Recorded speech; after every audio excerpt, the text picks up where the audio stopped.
So మీ story కాకుండా మీ dialogues మాత్రమే రాసి స్క్రీన్ ప్లే మాత్రమే చేసిన సినిమాలు, క్లిక్ అయిన సినిమాలు ఏమేంటండి? చాలా అంటే which you felt really good about them.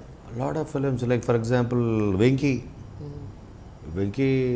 Screen play and dialogues, కథ నాది కాదు. అలా చాలా ఫిలిమ్స్ ఉన్నాయి. ఇంకా అలా చెప్పాలంటే నేను బాగా మన డైలాగ్స్ ఇప్పుడు నిన్నే ఇష్టపడ్డానన్న సినిమా వచ్చింది.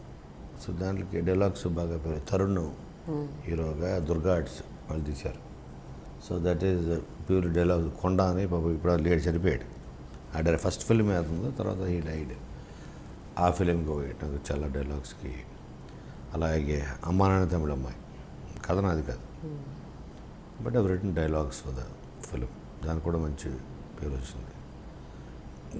ఇలా కథ కాకుండా ఓన్లీ డైలాగ్స్గా నేను చాలా ఫిల్మ్స్ చేశాను. This 50 films, lot of films I have done.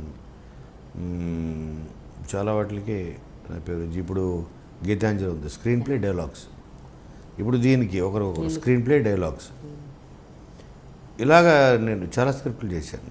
కథ ఇంకోళ్ళకి కూడా నేను పనిచేసాను. అయితే నిన్ను కోరి సినిమా విషయానికి వస్తే మాత్రం నిన్ను కోరిలో కథాబలం ఎంతున్నా కూడా screen play added lot of దానికి పవర్ తీసుకొచ్చింది.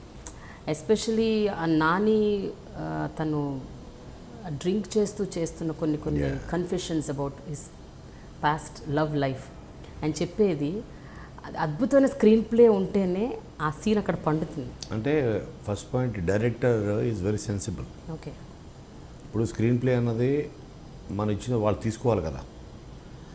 సరే అతను కొత్తోడు కాబట్టి తనకి అవకాశం కావాలి కాబట్టి, సరే ఇప్పుడు కోన గారు నేను కాదనలేను కాబట్టి దానికి తోడు నా ఎక్స్పీరియన్స్, నా అనుభవం. నేను ఒక 20 టైమ్స్ వెళ్ళి ఉంటాను అమెరికాకి. సో తను ఇండియా కూడా తను దాటలేదు. నేను మొన్న అడిగితే ఏదో టాపిక్ వస్తే గోవా కూడా చూడలేదు అన్నాడు. బాంబే కూడా చూడలేదు సార్ లైఫ్లో. బాంబేనే అంటే హైదరాబాదు, విశాఖపట్నం ఇది దాటి అతను బయటికి వెళ్ళలేదని అర్థమైంది. So first time passport. So తను వాట్ రియలైజ్డ్ ఈజ్ కోన గారికి ఆయనకు ఒక ఎక్స్పోజర్ ఉంది అబౌట్ లైఫ్. ఆయన అమెరికా ప్రపంచం మొత్తం ఆయన తిరిగిన ఆయన. సో ఆయన అనుభవాన్ని ఆయన స్క్రీన్ ప్లే రూపంలో సో అతను తీసుకున్నాడు. సో నాకు కూడా అర్థమైంది కథ విన్నప్పుడు, దీనికి స్క్రీన్ ప్లే వెరీ క్రూషియల్. ఏది ఎప్పుడు చెప్పాలి, ఎప్పుడు దాచిపెట్టాలి, ఎంత చెప్పాలి, ఇవన్నీ నేను చెప్పే. సో ఇది నాకు ఒక ఛాలెంజింగ్ స్క్రీన్ ప్లే అని చెప్పాలి. So but Shiva is a very very talented director and sensibility. అవతల చెప్పిన దాంట్లో మంచి ఉంటే గ్రహించగలడు, దాన్ని ఓన్ చేసేసుకుంటాడు, వెంటనే ఓన్ చేసుకుని డెలివరీ చేయగలడు. So you have to have right directors to adapt your screenplay, accept your screenplay and దాన్ని ఓన్ చేసుకొని ప్రజెంట్ చేయడం. ఓన్ చేసుకోకుండా మొక్కుబడిగా చేస్తే అవి వేరే వేరే సినిమాలు అవుతాయి, అలా జరిగి కూడా ఉంటాయి. సో బట్ ఇతను బ్లైండ్గా నన్ను ట్రస్ట్ చేశాడు.